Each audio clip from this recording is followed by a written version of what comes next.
from Boston and beyond. Heat981fm.com and IR Station.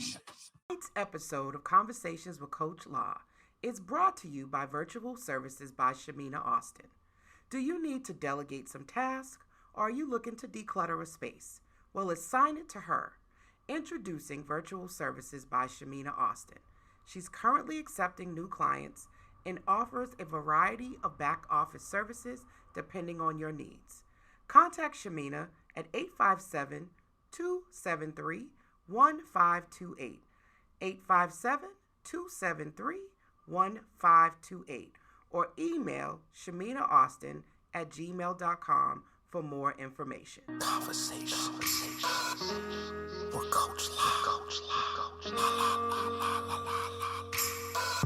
Coach Lie, your favorite neighborhood therapist. Having real hard convos, contrasting pessimists. Generational trauma explored, broach delicate. Getting to the root of the pain, healing impediments. Every week signs copay, free lessons. Bet on self, trust the process, no questions. Feel your feels, journey to be healed, no stressing. Conversations with Coach Lies now in session.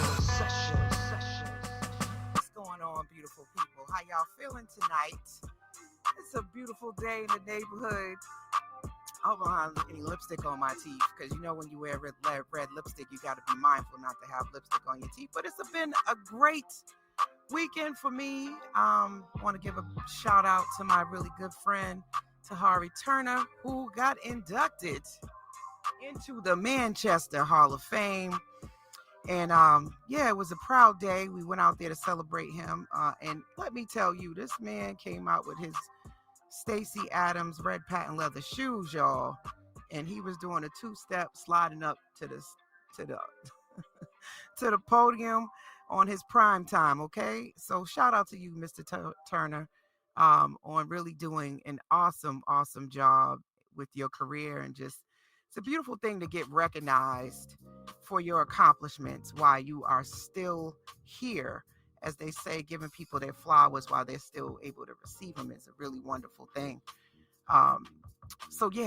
It's been really nice seeing that. What else did I do this weekend? So that I went away and I did that. I just came back from Connecticut.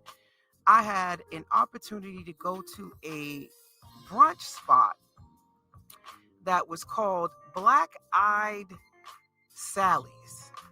And the funny story behind this whole Black-Eyed Sally concept is my friend was like, she wanted to go to a black establishment. So I thought that, when my friend said we was going to Black-Eyed Sally's, that he was telling us that it was a black establishment, not that it was a Black-Eyed Sally's. So I kept saying it's Eyed Sally's.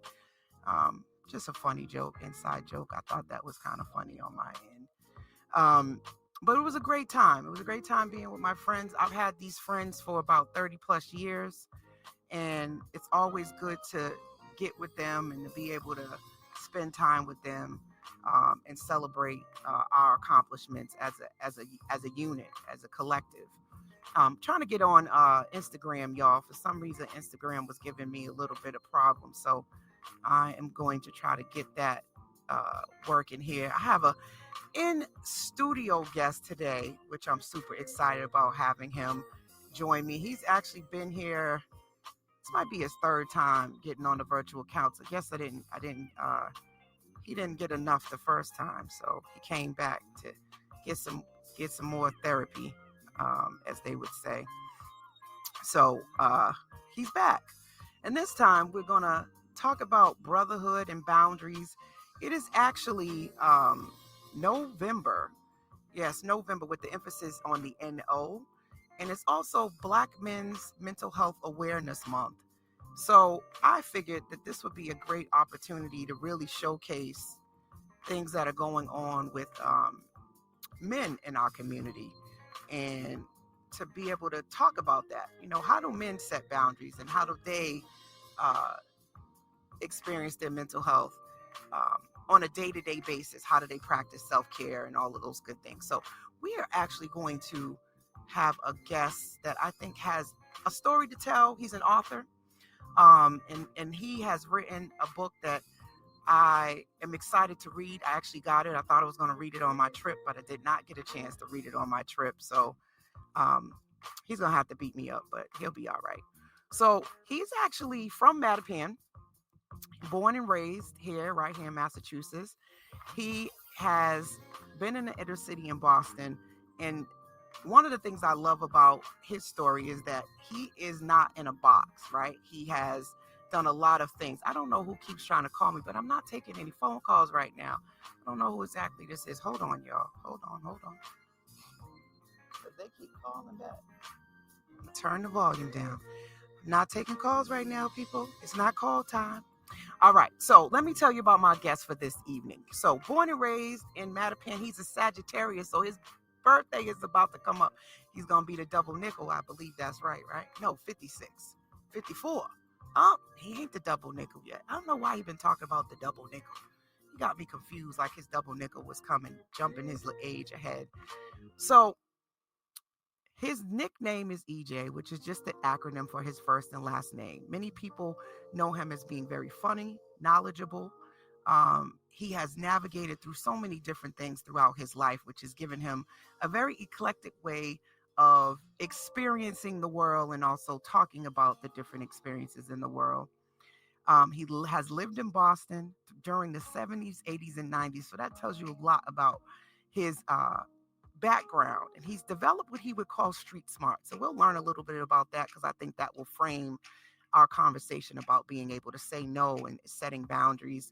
And as you know, back in those days, we were dealing with a lot of violence here in Boston, gangs, drugs.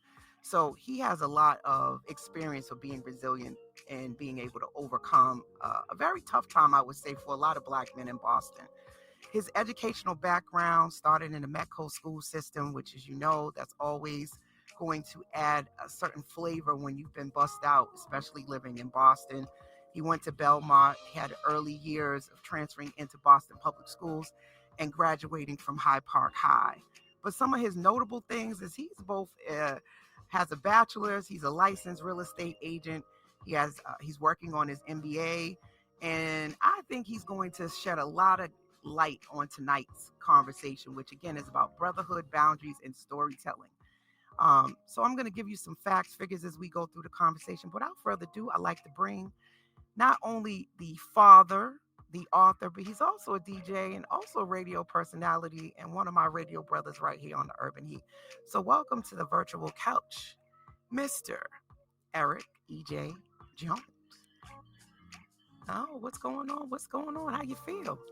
I feel good. You feel good? You came back. I didn't make the seat too hot for you? No, the seat wasn't too hot. It's always a pleasure. It's always a pleasure. Always a pleasure to have you here. I think I finally got the live to work on Instagram. Y'all know I'm engineering and troubleshooting everything up in this place. So finally got that to work. So now we're live on Instagram. So hello, Instagram. Hello, Facebook. Hello, iHeartRadio. You guys know, and I didn't say this when we first started, but I'm going to remind you that we are Boston's only Black-owned radio station on the iHeartRadio platform. And I say that with pride and with my chest, right? And I am Coach La La La, your favorite around-the-way therapist. And we're about to get this virtual couch started. So tell me, Mr. EJ, who are you outside of your accolades and community recognition? What's something that the audience doesn't know about you that you like for them to know about you that will really shape this conversation tonight? One of the things I could say about me, like outside of all those, different accolades, I'm a person who really digs deep in getting to know who Eric is.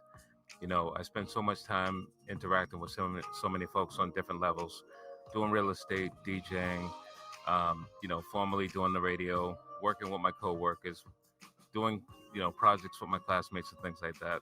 I just spend a lot of time, with myself to learn who Eric Jones is, because I think the more that I get to hone in on that to figure out who I am as a person, it gives me time to evaluate who I am to be an even better person for the people that surround me. My kids, it also gives me the ability to take certain approaches on different situations in certain ways, and just kind of reflect back on how could I have handled a certain situation a lot better than I did it previously, or like ongoing. How can I just be better? Yeah. Self-reflection, self-reflection is a really big deal. And I think as we get older, I think we do more of it. Yeah. I think when you're younger, you sort of, I don't know, I feel like you feel like you're fearless, right? Like Mhm. you have all this time. But as you get older and you start losing loved ones and friends and different things like that, I think life really takes a shift, right? And you Mhm. have to sometimes pause for a second and say, you know what am I doing? Where am I going? What's next for me? Yeah. Right? You can't really just sort of take everything in stride. You have to be more intentional and more strategic about your movement. Mhm.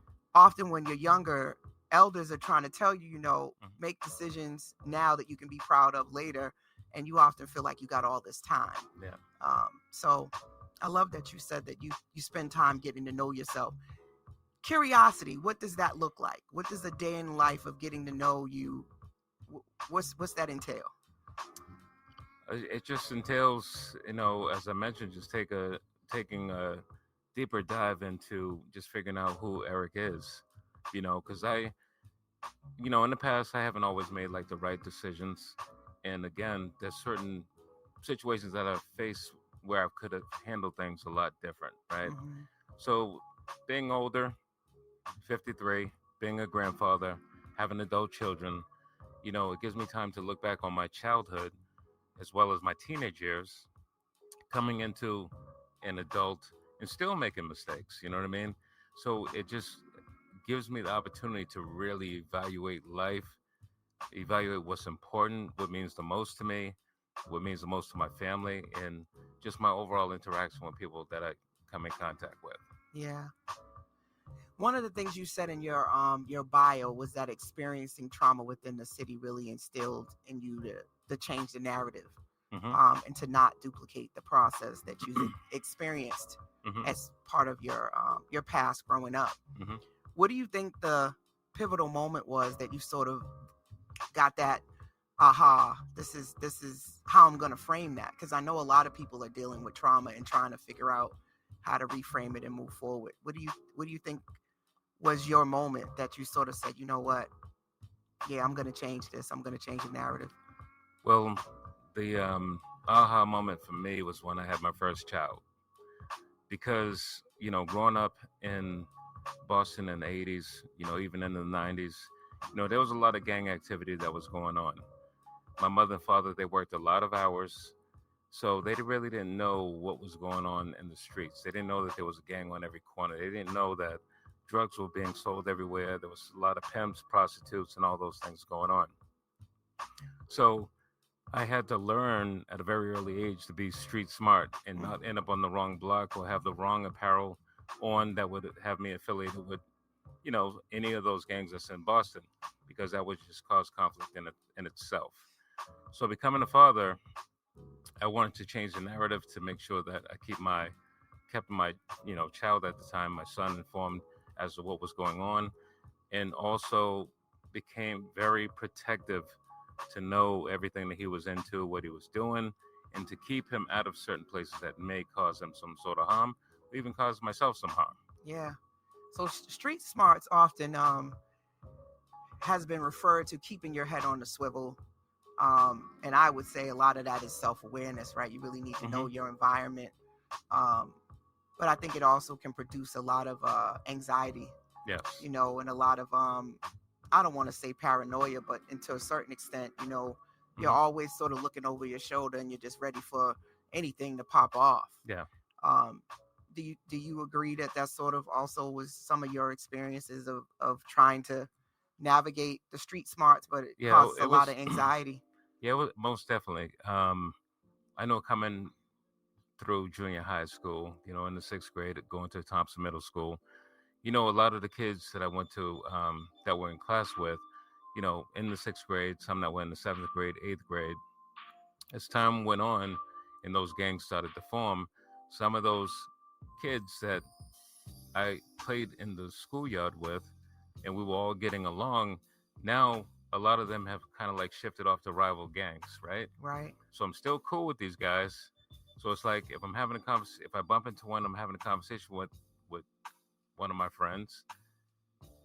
He might be beefing with another one of my friends from another gang. So it's Wow. like I gotta keep that conversation short, because if these guys roll up and see me talking Right. to one of these people, now I'm guilty by association, and something could happen to me, and vice Yeah. versa. If I'm shifted on the other side, it's kind of like, oh, we see you over there.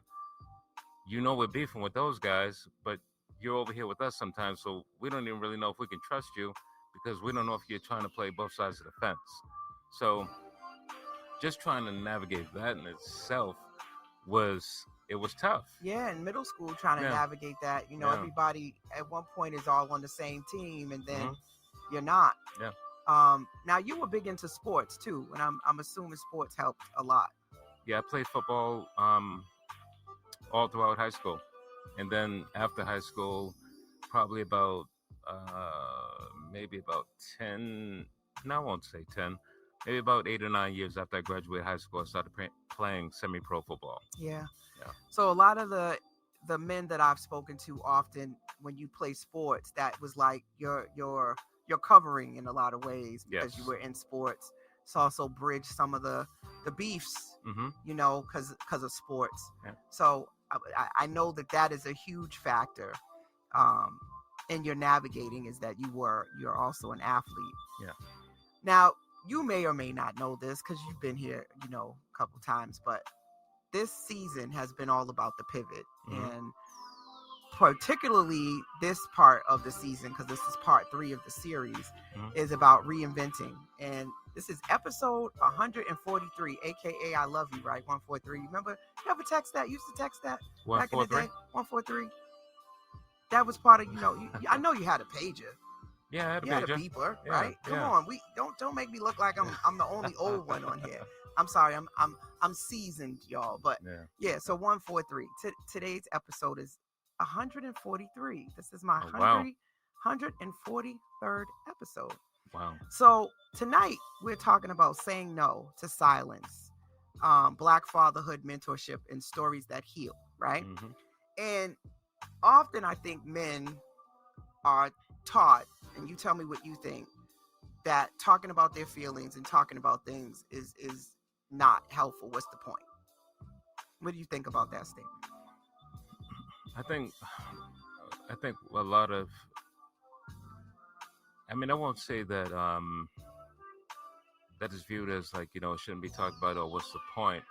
I think that the way that the community is like framed when it comes down to men, we're not really supposed to be expressing our feelings and our thoughts, and a lot of times we have to deal with things in silence, because if we start talking about it, then we're looked at as being weak, or we're just complaining, or that word that they use, or you're a simp, right? What does that mean, a simp? I'm not really sure if I know the exact topic. I mean, not topic, but the exact definition. But some people will explain it to me as to what it means. It's more so termed like when you're in a relationship and a woman kind of like runs all over you, or if a woman has, let's say, guys in a relationship with a woman, and she goes outside the relationship and she has a child by another man, Mm-hmm. and that guy that she's with, that she's cheated on, accepts it. So that makes you a simp. That's what I'm being told. I'm not saying it. Oh. I'm not saying that. So That's basically, men accepting some of the same stuff they put out. correct. Ah. Yeah. I mean, from what I'm gathering, that's the definition that I'm getting. Okay. Yeah, because I don't really use that term. No, but I've I been don't use hearing that it a term lot. much. I try to stay up on all of the new lingo. Mm-hmm. But simp, I was like, what does that mean? You trying to say he's a shrimp? What are you trying? Yeah. What? But most times when people say that to me, I dig a little bit deeper into it, because I want to know the definition of what that means. Yeah, and that's why I asked. Because for those that have never heard it, that are listening to the show, and they're like, what is a simp? Yeah. Right. I got to do a whole what do they call that? An appendix. Yeah. With key terms discussed in the episode. Yeah. So simp. Okay. So I think we used to just call that a sucker back in the day. Don't be a sucker. Yeah, that's what we. That was what we said. He's a sucker. Yeah. But simp, I don't know. I don't know if I like that. Yeah. I don't think I like that at all. So, all right. So what were we talking about? How did we get on simp? We were just discussing about like men being able to express their feelings openly. Yes. Yeah. So I So mean, by doing that, right, that mhm. means you're a simp. Yeah. I mean, that's what you're soft, you're weak, you're a simp, and so on and so forth. And that's why a lot of times, most men have to, a lot of things that they deal with, they have to deal with it in silence. Because even if you look at social media, right? I look at it all the time. Every once in a while, you have a guy that will come in and chime and says like how he feels about being in relationships with women and how his take on women and so on and so forth, right? Mm-hmm. Then I'll look under the comments. Not that I'm really interested in what the person is saying, but I look at the Mm-hmm. comments and the women are just firing away at him, like, "Oh, Mm-hmm. you must be weak, and this is why you can't find yourself a good woman, and so on and so Right. forth." But flip the script. You'll have women that come onto social media. They'll say, "There's no good men that's out there. These guys don't want to work. All they want to do is stay home, play video games, smoke weed, drink beer, so on and so forth." Right? No one really says nothing about that, and men don't even really, for the most part, men don't really even chime in on that because I think part of the reason why they don't is because they might feel like, well, if I chime in on what this person's talking about, these topics, then that's going to show that I'm feeling some sort of effect by their comment, and maybe they might think that I fit under that category of everything that they're explaining.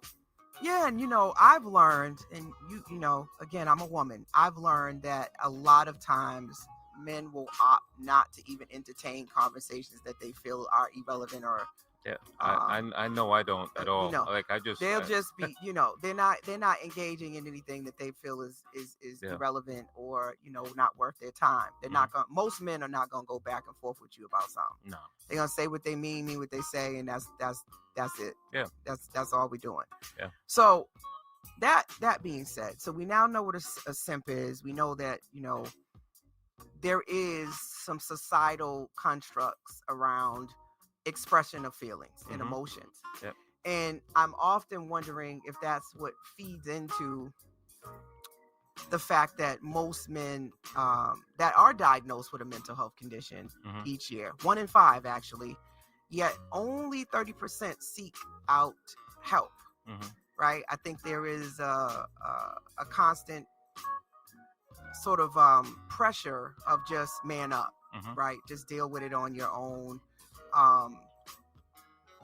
There's no need in talking about something. And what's the point of talking about it if you can't give me a solution or you can't fix the problem? So like my male clients have said, just talking about this doesn't help, right? I need a solution. So I found that they need resources, strategies, not just to sit and talk about how bad it is, which I think everybody, for the most part, need that.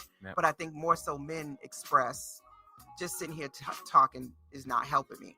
And I've often expressed to them that just like you would go to physical therapy for like your knee, that coming to therapy is similar to that. It's almost just mental therapy to just work it through, get it out.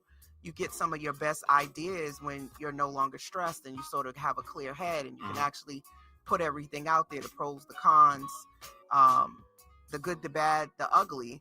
You can actually start to see solutions versus staying in your head. So when I explained it that way, a lot of my male clients would say, okay, I can rock with that. I can see how writing this out and making a playbook could be helpful to me. And that's how pretty much introduced therapy and helped a lot of guys look at therapy in a different way. Yeah. So tell me, right? What do you think about that? What do you think about the 30% don't seek help? What are your thoughts on why that might be? I think the 30% don't seek help. I think it's for several reasons. I think some of them may be ashamed to express their thoughts. Then you have that, bucket of folks that just don't feel like it's a safe space, so that trust factor comes in. And then there's just some that's like, they kind of feel like if there's no real effect, with whatever the issue is that they're dealing with, why even bother talking to somebody about it? Mm-hmm. So there's like several reasons why that 30% probably wouldn't, seek help. But I think it's more so. I think like the biggest factor of it is it just being a safe space because sometimes even with friends of ours, even folks that we're in relationships with, you confide in them. You think that's a safe space. Just talking with them because before you even seek out therapy, especially if you're in a partnership, you know, Mm-hmm. long-term relationship with a girlfriend, boyfriend, husband, fiance, whatever have you. Before folks even take the step to leading into therapy, they sit down and have a conversation with their partner. Mm-hmm. And if they can't trust in that partner, then it's like, well, I can't trust in this person I'm with, so why am I even going to seek out therapy? Because the person who's closest to me, I can't even trust. Well, you just led me right into my segue. Ha Yeah. ha ha. So, what does therapy mean to you? Because you just made a good point. Hmm. Do you think that your partner should serve all roles? So some people, my partner needs to be everything to me. So a Yeah. lot of people, I was just recently finishing up Gucci Mane's book, and, Hmm. and his wife Keisha was basically saying she acts as wife, accountant, therapist. She acts in all of these roles. Hmm. But do you think that some of these things that we bring into relationships are kind of heavy to have our partners sort of have to hold and grapple with, that you should maybe take it to a therapist instead of Yeah. putting it on your partner? No, well, I don't think that. I'm not saying that being in a relationship that you should actually be dumping all those things onto your partner because they have their own stuff that they're dealing with. Mm-hmm. So if you're taking everything that you're going through and you're adding it onto all the stuff that they're going through, then that person's going to end up like losing it. You know what I mean? But don't you So, think that that's what most people do in their relationships, though? Is yeah, that, yeah. like you said, if you have somebody that you feel safe with Mhm, and you're opening up about your past traumas, yeah, your fears, I mean, it's a lot to hold in some relationships. People got a lot yeah. to unpack, But I think, and but I and think, but I feel like if you're in a relationship with someone and there's a certain trauma that they dealt with in their childhood or even like their early adulthood, right? mm-hmm, If that person keeps repeating that same thing over and over and over and coming to me and talking about that, then that means that they need to seek out some sort of professional help for that. okay. And then that's when it's, as their partner, that's my job to step in and say, listen, baby, we've talked about this thing this amount of times. I've been keeping track of it. I've been really paying close attention to this conversation that we've been having, and I truly feel as though you should seek some counseling. And I'm going to put my best foot forward to help you, you know, find some resources that can help you get through this situation that you're dealing with. Mm-hmm. So I'm not saying that your partner should actually be like your counselor, your therapist, and all those different things, because pretty much for the most part in relationships, they're there as your support person, and Mm-hmm. part of that support is to help you get to where you need to be so you can be in a much better frame of mind and state of mind. I love how you framed that about, I see that you've shared this a couple times, seeking out professional help, but a lot of people get defensive when you do that, Mm, right? Or feel as though when you say that you don't want to hear about it anymore yeah. when you say that. Hmm. So it's interesting because I think for the most part, most of us do serve as that support system for our friends and our family and our Hmm. partners. Um, but sometimes we get what we call vicarious trauma, right? We get empathy fatigue, Hmm. you know, holding everybody's stuff. As they say, check on the strong person. Everybody comes to you because you got good answers, good Hmm. strategies, but where do you go with holding all the space for all of these people? And that's And I think, that's what happens with me a lot. yes, but I think that when you think about, most times we only think about providing with men being financial, but a lot of times men are providing that emotional support. Hmm. They are the go-to people Hmm. for everything, every Yep. problem. Their kids are calling, their partner's calling, everybody's calling, and he's supposed to have a solution or a way to fix it, right? Hmm. Men are just supposed to have all the answers. Yep. And y'all can push back on me and say, no, that's not the case. It's women. But I think for the most part, when we think about men being providers, we're thinking that you're going to solve it. Hmm. I know when my dad was here, I was calling about everything. My car, the house, the guy I'm dating, school. I mean, you name it. I was calling him about everything. And he usually had some kind of strategy or solution. Yeah. So that being said, how do you navigate all of that? And then however your experiences really shaped how you father. So for me, I just know, like, as a father, having three children and now a grandson, well, my grandson will be 13 years old. I know that I'm the person, as far as like protection mode, guidance, just advice, overall advice about whether it be relationships, jobs, schooling. My oldest son, sometimes I talk to him about certain things that's going on with his son. Um, my way of like really navigating through that whole process is really taking the time out to really listen to what they're expressing to me, instead of like just sitting down across the table or standing there talking with them and trying to form the solution before they finish talking. I let them talk first. I take a brief pause.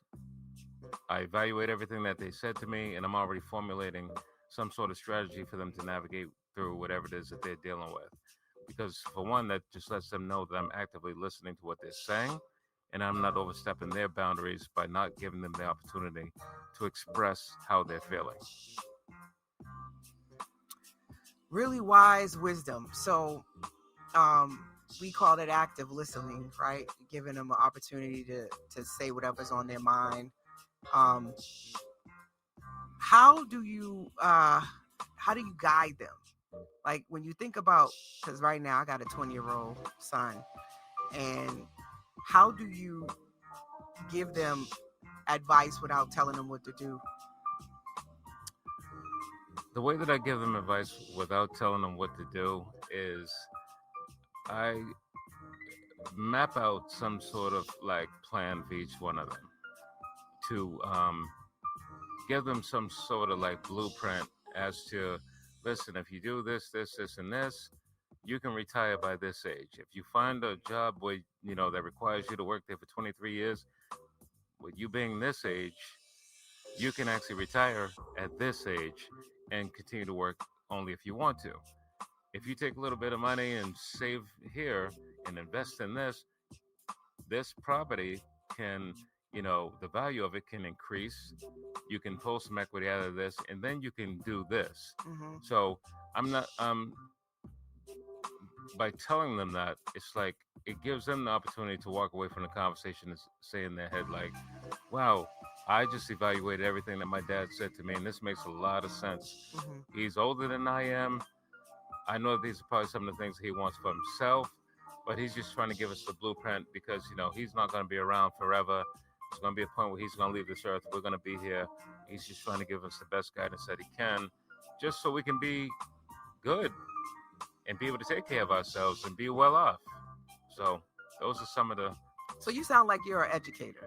Yes, I am, for sure. And I know at this stage, right, a lot of it is coaching and educating and allowing them to make their own decisions. But man, is it hard watching them fail. Yes. Right? It's very hard watching them make mistakes that you kind of know and they still do it the way they want. So you wrote a book. Yes. Talk to me about this book. So I wrote the book, The Scars That Healed, back in 2022. For me, it was, after losing my sister in 2020, she was my best friend. She was my sister. She was pretty much my everything. So after losing her, I can say that I fell into depression. A lot of the things that were going on around me, at the time I was working towards my, bachelor's degree at Curry College, also working my full-time job at Delta Dental in Massachusetts. It's like my focus was kind of off, and my supervisor was able to see that my focus was off. My professors at school saw that my focus was off because I'm trying to still keep on going, knowing that I lost her, and knowing that I'm never going to be able to have a conversation with her, right? So I'm trying to occupy myself by doing the schooling, by doing my work and all those different things. And then it's like I started to lose track a little bit because now they're reaching out to me saying, "Hey, what's going on? My professor, like, your grades are always great, but they're slipping. Is there something I can help you with? Do you need extra help?" And I know I don't need extra help. It's just that my mind is so consumed with the loss of my sister. So, once I had the conversation with my supervisor, he was asking, "Eric, do you need some time off to kind of like regroup, reset?" And I'm like, "No, I don't need any time off. If I'm sitting around doing nothing, that's just going to make things worse. If I Mhm. pull out of school, that's just going to make things worse." So I know my sister would have wanted me to continue on. So my way of continuing on was sitting down, actually writing a book and like jotting down a lot of things that I went through in, throughout my life from being a child into manhood. And that was able to help me to keep myself occupied, but also give me the opportunity to reflect back on some of the trauma that I dealt with, some of the trials and tribulations that I went through, some of the big wins, some of the losses, and be able to celebrate those once I got done with the book. So once I ended it, I ended the book with like me graduating from Curry College in 2022, which is when the year that my book was actually published. So, there were times where I started writing because my memory is so vivid. Like I can remember back when I was 5 years old. Like my memory's still that sharp.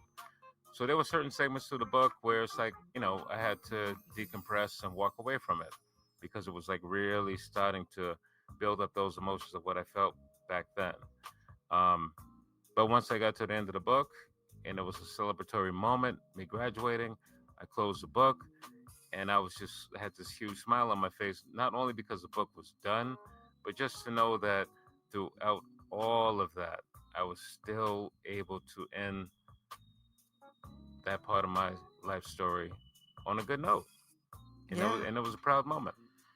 Congratulations. Thank you. How did you come about choosing the name?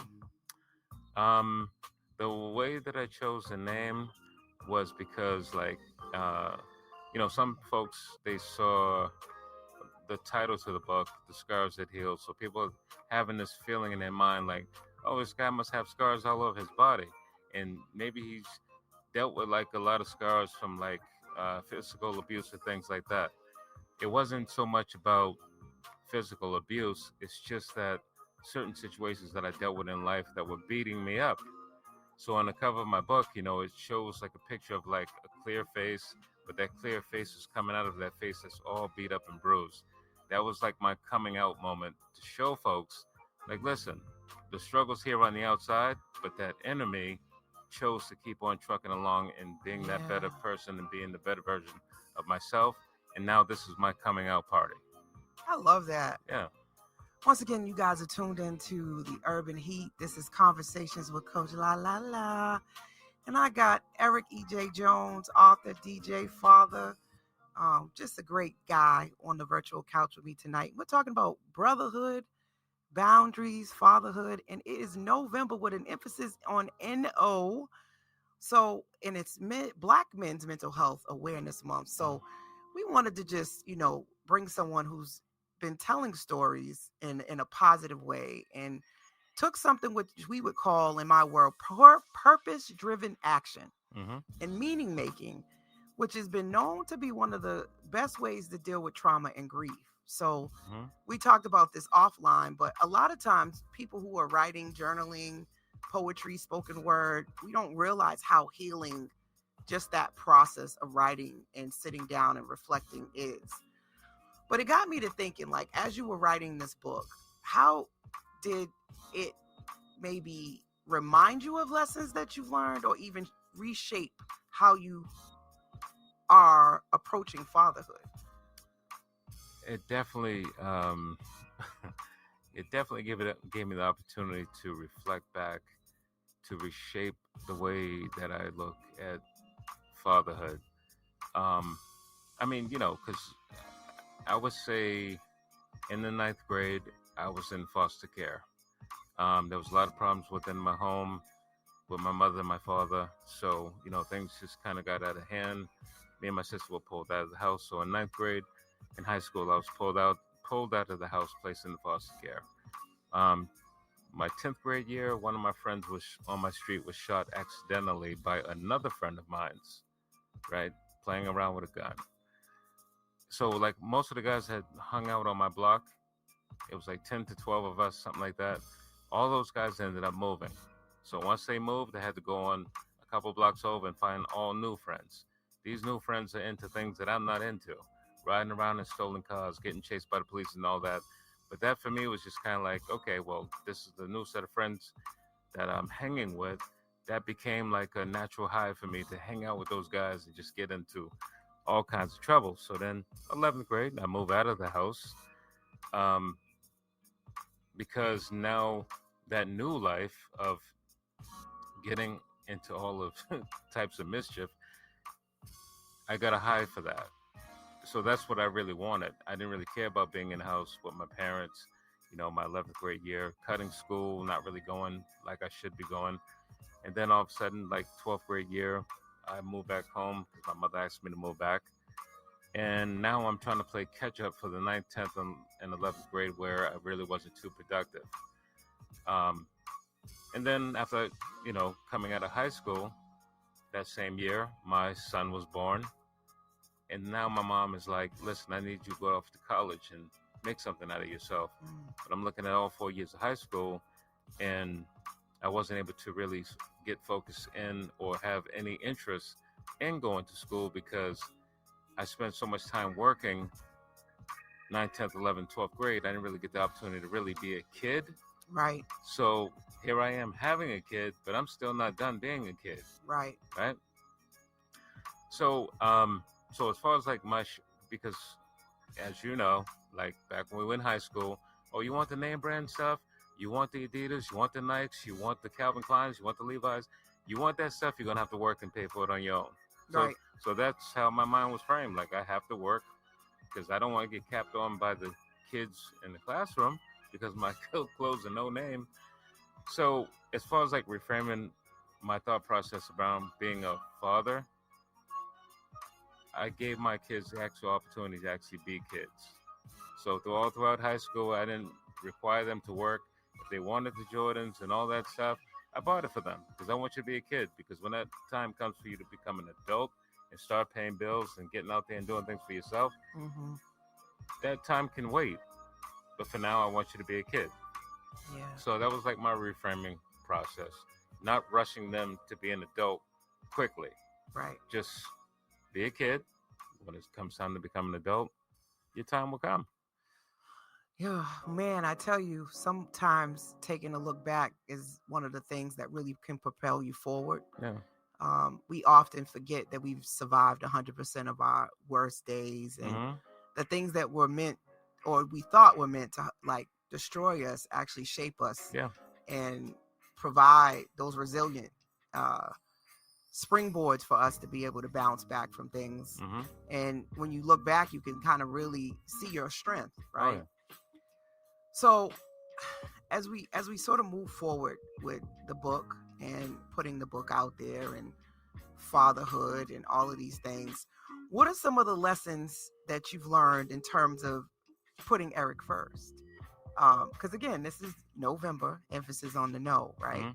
So what are some things that you think you now say no to that previously maybe you didn't?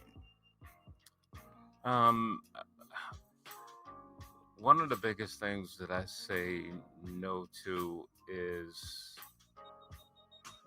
like listening to some folks' problems that continuously choose to deal with those problems, right? Because I'm a very empathetic person. So if you're a friend of mine and you're going through something, and if I'm constantly having this conversation with you about it, I'm trying to give you some sort of guidance on how to handle these certain situations. And I've been guilty of it myself.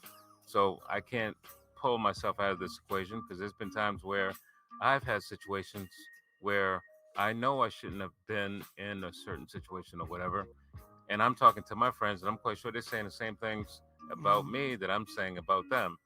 But one thing that I've chosen to really do is to pull myself out of those equations, kind of give you like give the person some sort of like answer or guidance without trying to bash whoever it is they're talking about, and not taking on everything that they're dealing with, because I have my own stuff that I'm dealing with that I'm trying to navigate through. So if I'm pulling in everything from you and pouring that into my cup and dealing with my own stuff, now my cup is overflowing because I don't have enough capacity to hold yours and mine. Mm-hmm. And I just want to be able to hold mines and navigate through my own. So that's one thing I took a step back from doing. It's just listening to a lot of folks' problems. Because again, I'm not. Remember, that's your phone bill. That's your phone. You pay the phone bill. You can't choose not to always answer the phone, people. Yeah. I know it gives everybody like immediate access to us. Mm-hmm. But sometimes you got to let things go to voicemail, and if it's that important, they'll leave a voicemail or they'll text. Yeah. But yeah, I think that's a big one. I mean, as a psychotherapist, that's my job, right? To sit and listen to people's problems, and allow them to, you know, to vent and ruminate as many times as they need to. But there are these moments where, again, capacity has to be built, because you brought that word up. Yeah. What are some strategies that you think have worked for you to be able to execute and implement that? Because we can create boundaries and say we're going to do them, but actually holding them and holding yourself and other people accountable or reinforcing the boundary is often where a lot of people fall short. So how do you stay true to keeping that boundary in place? The way that I stay true to keeping that boundary in place is like, you know, every day that I wake up, you know, I have conversations with myself after I say my prayers in the morning, right? Because that's usually how I get my day started. I start off with my prayers, you know, praying for my friends, praying for my family, praying for, you know, myself, my health, and all of that, you know. And then I kind of have like a storage bank in my head on how I'm going to deal with the day, right? Okay. Because there's certain tasks that I need to handle, because I'm a licensed real estate agent, so I'm trying to, you know, build like a customer base on that perspective. Also, I have my full-time job that I work, so I got to stay focused in on that. So usually, you know, when that day is starting, I'm having that conversation with myself on certain things that I'm just not going to entertain, so to speak. And that's how I create my boundaries. It's just knowing what I am willing to take in for that day and what I'm not willing to take in. I love that you said that, because, you know, we talk about bet on self. Like, this whole season is about, you know, the pivot, right? And often what we don't realize is that it's all about self. All of this stuff always comes back to you. So we can say, oh, someone made us do this or made us feel like that, or, you know, but if you constantly are doing that, you take no accountability that you have control over yourself. What you are doing when you say those things is that you're allowing other people to control your mood, your actions, versus you controlling it, right? Like, and if you say, you know what, this is how I chose to respond, this is how I chose to react. But when you say, you know, you made me feel, or you made me do, you give up your power, right? And so I love that you're setting intention on how you want to show up, what you're going to entertain and what you're not, because I think self boundaries are some of the hardest ones. I think often we can neglect holding ourselves accountable to the things we said we would do long after the mood we set it in has left us, right? And so I love that you always are reflecting and holding yourself accountable. Now, again, that's easier said than done. What happens when you don't hold yourself accountable and you engage in something that you said you wasn't going to do? Because I know that eats us up, right? I said I wasn't going to talk to this person anymore. I said I wasn't going to do this, and you do. How do you handle that, Mr. DJ? It's that in itself is something very tough to deal with and try to navigate through, because yes, it is. One of the biggest things that I always tell myself, because I was always guilty of doing this, is allowing folks to pull me out of character, right? And I told myself, you know, as I've gotten older, that I wouldn't allow folks to do that, and or allow myself Yeah. to do that. Yeah, or even a lot. Yeah, exactly. I think, but that's the power of words, right? Mhm. I am not going to allow myself to do things that are not in my character. Yeah. Right? Hmm. Doesn't that sound so much more powerful than I'm not going to allow other people to pull me out of character, because it's still giving them power. Yeah. Right? It's pretty much saying, you know what? If you poke me enough, Hmm. you get underneath my skin enough. Yep. If you keep on nipping at my boundary enough, I'm going to cave in. Hmm. Right? And that's what I've found, is that when it comes to boundaries, people are frustrated that other people won't just respect the boundary, Hmm. because then that would make it easier for us. Yeah. Right? If you just listen to what I said I don't want to do and you don't ask me, Hmm. then I don't get challenged, Hmm. and I don't have to be in the position of feeling uncomfortable. Yeah. Because you following the rules. But when most people don't follow the rules. No. Kids, especially kids. Mm. You tell kids all day long no, and they're going to come back later and ask you again for the same thing. Hmm. So how do you be 10 toes firm in your conviction that with your no? Because a lot of people struggle with this. Yeah.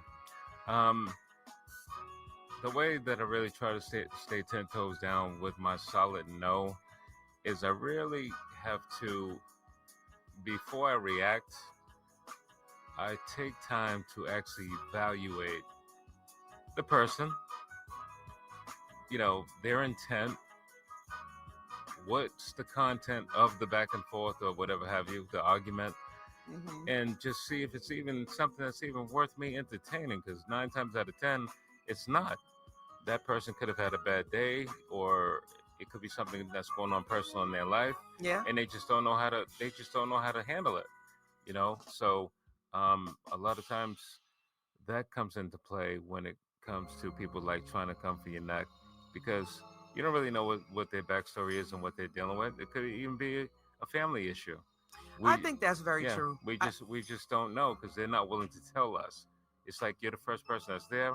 I'm gonna lash out at this person because of whatever reason. Maybe you just do something a little bit better than they do, and they're just feeling some sort of way. But it's really not that. It's something else that's going on behind the scenes, because there's good point. Yeah. Most times the things that people are doing that we don't want them to do, it has nothing to do with us and everything to do with their situation. Their back's up against the wall.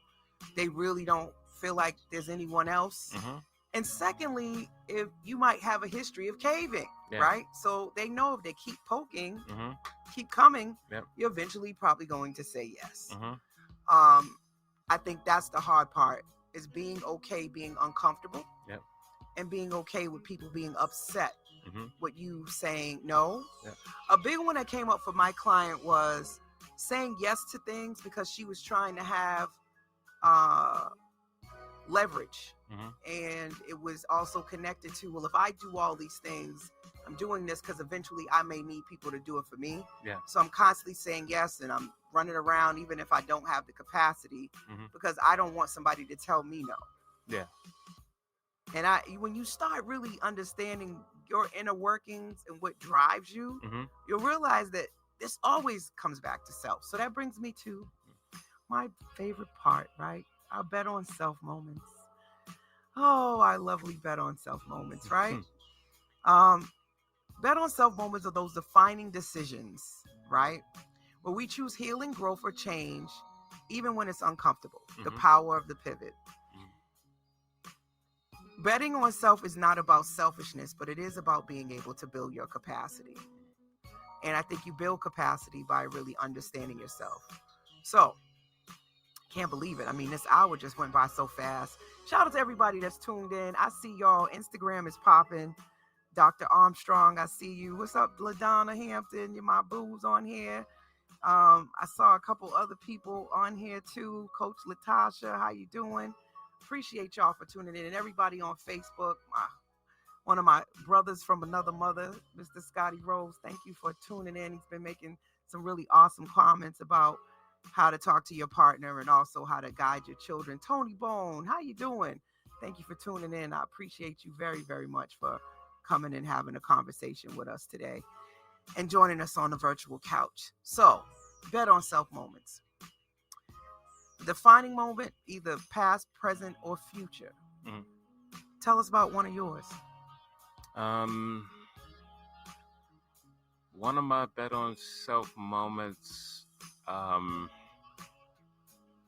I would have to say I'm actually currently working on is career based, and that is to get licensed to sell life insurance and medical insurance. Okay. Um, We definitely need more representation in that field. yeah, because I every time you go onto social media, it's like looking at obituaries every single day. Every time you turn around, someone's, dying. Someone's, sending out condolences to someone's family, and a lot of those things that lead up to death are, medically related. I was just talking to this guy like last week, and I hadn't seen him in a while. He's like, Eric, what's going on? How you been? He's like, make sure that you get into the doctors and get your checkups and things like that. And I felt good that he was telling me that. But that's something that I do at least 3-4 times a year. I do my annual physical. I get my blood work done. I keep, my doctor monitoring certain things. So, one of my biggest, bet on self moments, as I mentioned, is to get licensed to sell life insurance and medical insurance. So I want to be able to keep people informed about the importance of having life insurance, because I know when my sister passed, she didn't have life insurance, and I was just trying to scramble to, get those funds together to give her the best homegoing service. So it's better to be prepared than not.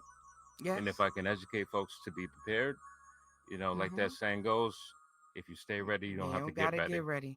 Yeah. So true. I think that's actually a great bet on self moment. And we 2-3 episodes ago talked about mothering the community, and that it was beyond just you being a mom and having children, but how we could help our community and nurture our community as women.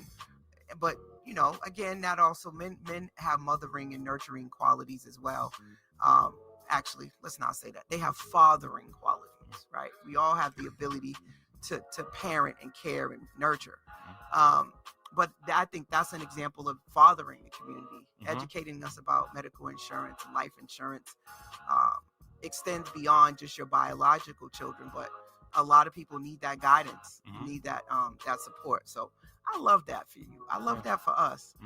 I do have life insurance. One of the things that I am looking to do now is to develop a trust and just make sure that my will and my power of attorney and my healthcare proxies and stuff are all executed properly. As I'm approaching my chapter 50. Yeah. Yes, I'm going into the 50th year, y'all. It's a great place. It's a great place. I'm not upset about it. Yeah. I'm not upset about it at all. I'm actually looking forward to this chapter. So we got about 2 minutes before the legal disclaimer comes on. So let's just go ahead and we're gonna pop into this coach's corner, and if it comes on in the course of it, we will take the break and make sure we pay some bills. So coach's corner. This is an opportunity for us just to reflect on this conversation, what we want people to take away from it, thoughts, feedback, insight. Something for me that's been on my heart, especially men's mental health awareness, is the football player who recently took his life, Marshawn Nealon. And suicide is pretty high, for Black men. More than what people think. This is something that happens too often, and we don't talk about it a lot. But it has increased by over 60% in this past decade, according to the CDC. So this is a real thing. Yeah. And him being 24 years old really was heavy on my heart. So when I think about Coach's Corner and I think about Black men's mental health, especially, I just want us to take better care of our men. I think often we are harder and we talk about the ones that are not doing what they're supposed to do. All right, hold on, here we go. We are the Urban Heat. Expect the unexpected. Unorthodox radio from Boston and beyond. Heat, 981fm.com, and iHeartStation. So we often talk more about the men that are not doing what they're supposed to do. And I think it's like having that child that in a big family where they focus on the kid that's always in trouble and they never really focus on the kids that are doing what they're supposed to do. There are a lot of men doing a lot of great things that hold it together for a lot of people and feel very unappreciated, right? And no one checks in to see if they're okay. And I think we have to do a better job. There's a lot of young men, especially when I think about Marshawn, a lot of young men who take on the responsibility of provider. And there's a lot of young men that have absentee biological fathers.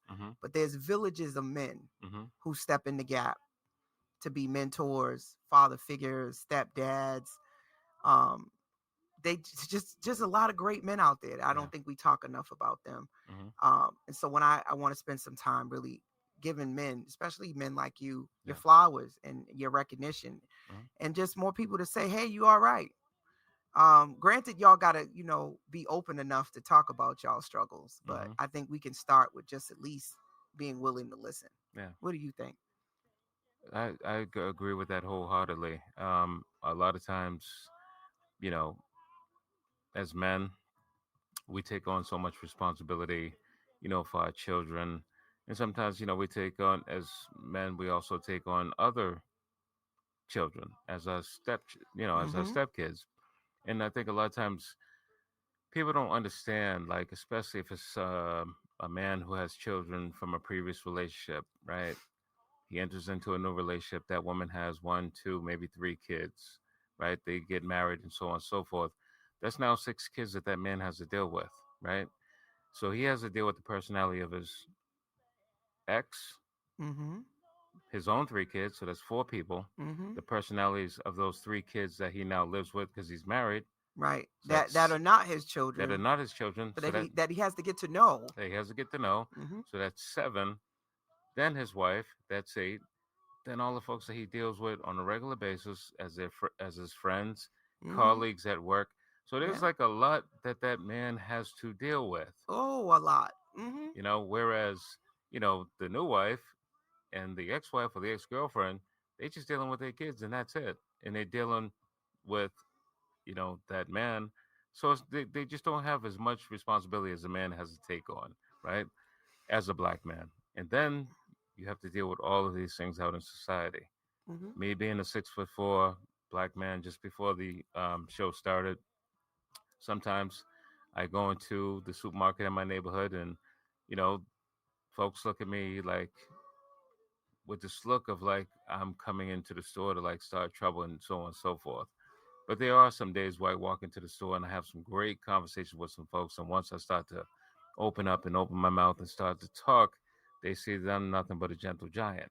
Right. I'm not what they portray me to be.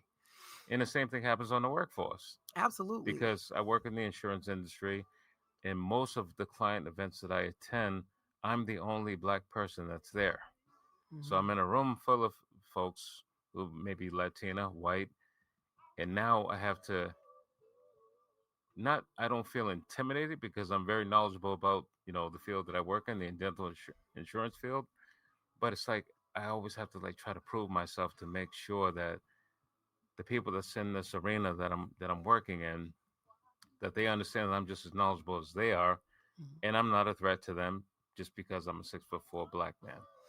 So those are just those are challenges in itself. In itself, and I think I want to encourage us to move away from comparing who has it worse or who's dealing with more.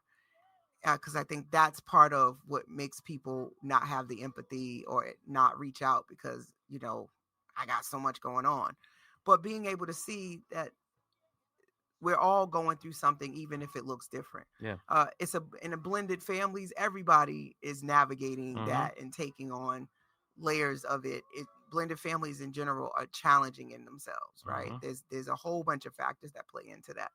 But I think what I really want people to take away from this conversation is men have emotions, women have emotions, we all have emotions.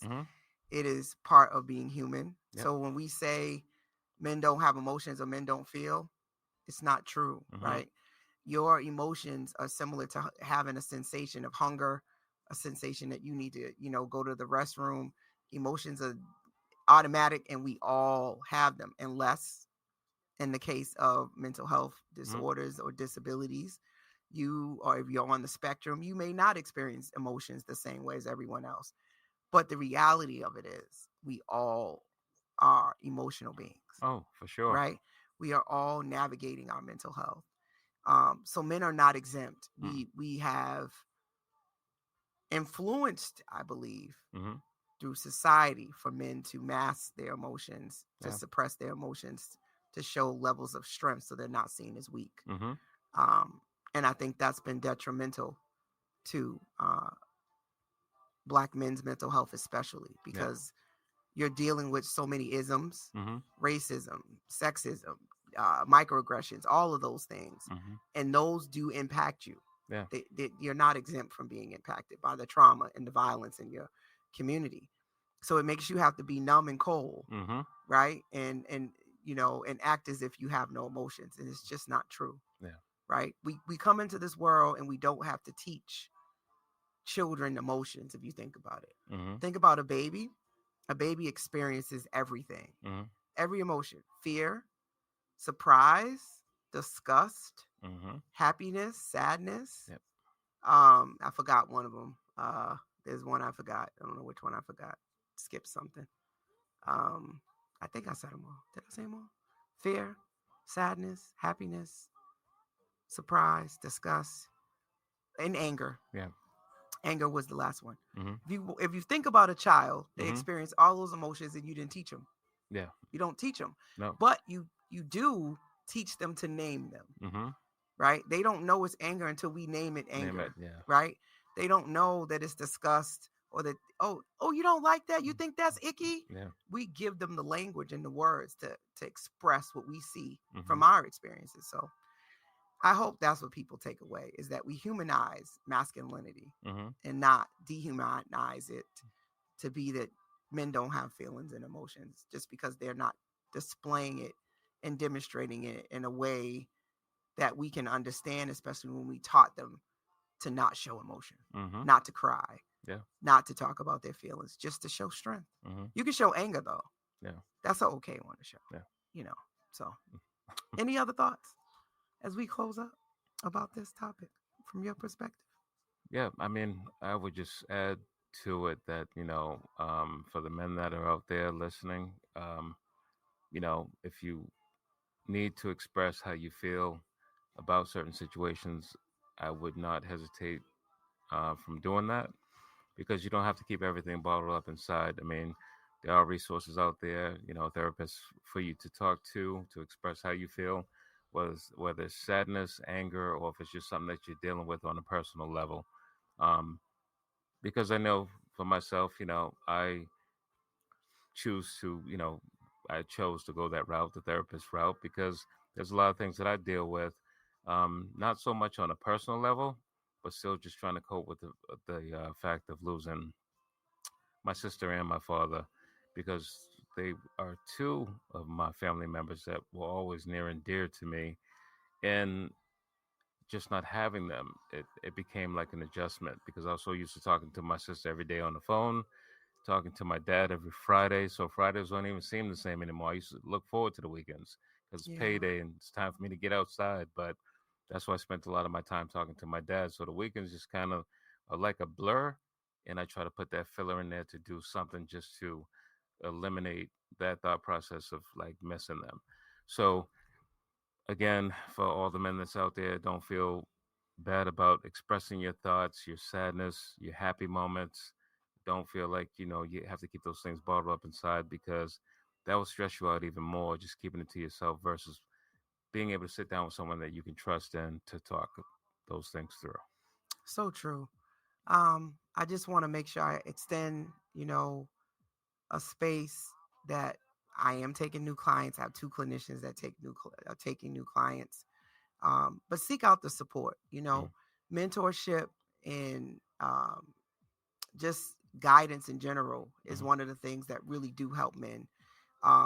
Support community, other brothers, right? So having your strong men around you and brothers around you that you can talk to, if a therapist, just having guys that you can have those hard, vulnerable conversations that you hold each other accountable. That is so important. And research says it. I've seen it. My clients report it. But if you don't have some good brothers, I know James Lambert III tomorrow is doing bridging conversations, which is going to be a series of groups for men. So there's a lot of spaces and places. Follow my group Conversations with Coach La. On Facebook, I'm constantly posting resources and groups and different supports for men. Because my dad talked about a lot of these things. So I know that men go through different things because my father was just dope like that. You know, he had strength, but he showed vulnerability, and it didn't make him seem weak to me. It made him real. It made him human, and it made him approachable. It also made him understanding. And my dad was 6'5", about 315 pounds, give or take. And so big guy too, very similar to you. So his stature took up space, even if he didn't open up his mouth and say anything. So so hope you guys got something out of tonight's virtual couch. Appreciate y'all all for tuning in. Everybody on Instagram, Facebook, YouTube, LinkedIn. I see y'all. I appreciate you. Any other closing thoughts from you, Mr. Eric? If not, we're going to wrap this thing up, get off this virtual couch, because I know you hot over there moving in your seat. You're like, yeah, coach, I'm ready to go. Ready to go, coach. Put me in, coach. No, I don't have anything else to add. I just want to say, extend my appreciation, for having me on the show tonight. And again, tell them how they can find you. You can find me on Facebook under Eric Jones Sr. And I'm on Instagram. I think I'm EJ Spin 1218 on Instagram. I don't think you got the 1218 after, but I got. Yeah, I think it's just EJ. I think it's EJ _ Spin or something like that. Yes, that's what it is. Yeah. And how can I get your book? So you can get my book just by going on Amazon. So just go to Amazon.com. Type in the title to the book, The Scars That Healed. Might require you to add my name as well. You can put The Scars That Healed - Eric EJ Jones. You should be able to find my book there. Awesome. So make sure you guys follow him. Go grab the book. I'm sure you got some book signings coming up anytime soon. I'm actually thinking about doing some, not during the winter, but in the spring. And I'm actually going to get started on writing my second book. All right. Soon. Another bet on something. You heard it here first, right? On Conversations with Coach Lyle. We get another book, y'all. So next week, make sure you tune in. We got the season finale. I know you guys can't believe it, right?